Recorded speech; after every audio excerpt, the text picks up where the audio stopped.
Sir அந்த baby யானை கண்காணிப்பு குழு பார்த்துருக்காங்க. இன்னும் அது உத்தரவு ஏதாவது கிடைச்சிருக்காங்க சுத்தம் பண்ணி ரெடி பண்ணுறாங்க. எல்லாரும் வர்றாங்க பார்க்குறாங்க. சுப்ரீம் கோர்ட் கிளீனாக சொல்லிடும். இப்போ இருக்கிற நிலைக்கு 142 அடி வரை நிற்கலாம். ஆனால் பேபி அணையை ஸ்ட்ரெங்தன் பண்ணிட்டால் 152 அடி வரை போகலாம். அதனால நாங்கள் வேற ஒன்றும் இல்லை. பேபி அணையை கட்டுறது என்னன்னு கேட்டால் ஒரு நாளைக்கு வேணா கூட அவங்க போய் காட்டுறேன் பாருங்க. ஒரு 7, 8, 15 மரங்கள் இருந்தது. சின்ன சின்ன சின்ன மரங்கள் தான். காட்டு மரத்தை கை வைக்க முடியாது. அது கொஞ்சம் கொஞ்சமாக அழிஞ்சி போய் இப்போ 7 மரங்களோ 8 மரங்களோ இருக்குது. அதுவும் தலை விழுது. ஒரே அரை மணி நேரத்தில் வெட்டி எடுத்து அது நம்மளோட ஒட்டி தான் இருக்கு. அதனால் அது பல பிரச்சனைகளை உருவாக்கணும்னால சட்டப்படியே நாங்கள் சுப்ரீம் கோர்ட்டில் இத்தனை தரம் சொல்லி கூட அந்த மரத்தை அகற்றுறது பண்ணிருக்காங்க. இன்னைக்கு கூட மீட்டிங்கில் அனுப்பிச்சிருக்கேன்.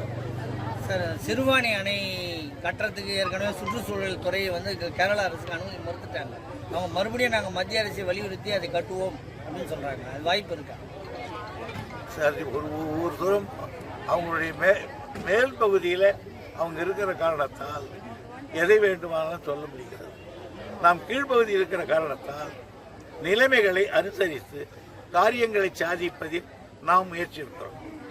அவர்களைப் போல எங்களால் வீரம் பேச முடியாதால் வீரம் பேசலாம்.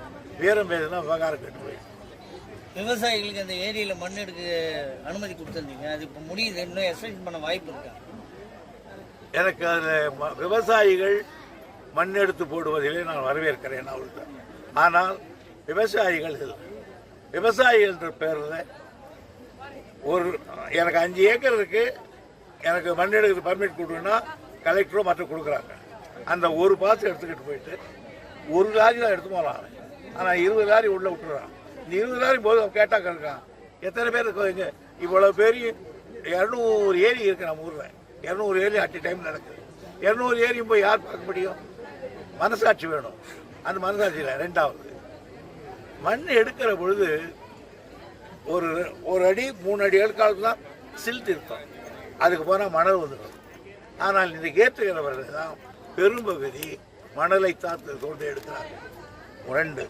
3வது நீர்நிலைகளை ஆழப்படுத்துகிறது என்பது ஒரே சமமாக இருக்க வேண்டும். ஆக போகிற இடத்துல இங்கேயே முனைப்பிலேயே பள்ளம் கிணறு மாதிரி பள்ளம் தோண்டிடலாம். 3வது ஏரிக்கரையிலே பற்றினால் ஈஸியாக மண் எடுக்கலாம். பல ஏரிகளை தூத்து விட்டார்கள். அதனால தான் கலெக்டர் அவர்கள் ஒன்று போடக்கூடாதுன்னு சொன்னார்கள். இதை அனுசரித்து நேற்றைக்கு சீஃப் செக்ரட்டரி அவர்கள் கலெக்டர் கான்ஃபரன்ஸ் கூட்டி இப்பொழுது அதையெல்லாம் தடுத்து நிறுத்தி இருக்காங்க. பருவமழை வருது. இப்போ இந்த மழை காலத்தில் அங்கங்கே தண்ணி தேங்காமல் நகரப்பகுதியில் என்ன நடவடிக்கை எடுத்துருக்கோம்?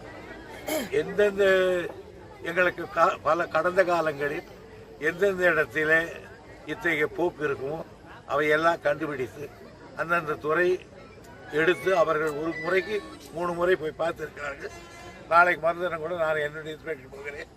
ஆகவே பல முறை ஒத்திகை பார்த்திருக்கிற முறை. எனவே இந்த முறை அவ்வளவு பெரிய சேதாரத்தை கொடுக்காது. பாதகம் செய்பவரை கண்டால் நாம் பயங்கொள்ளலாகாது பாப்பா. மோதி மிதித்து விடு பாப்பா, அவர் முகத்தில் உமிழ்ந்து விடு பாப்பா.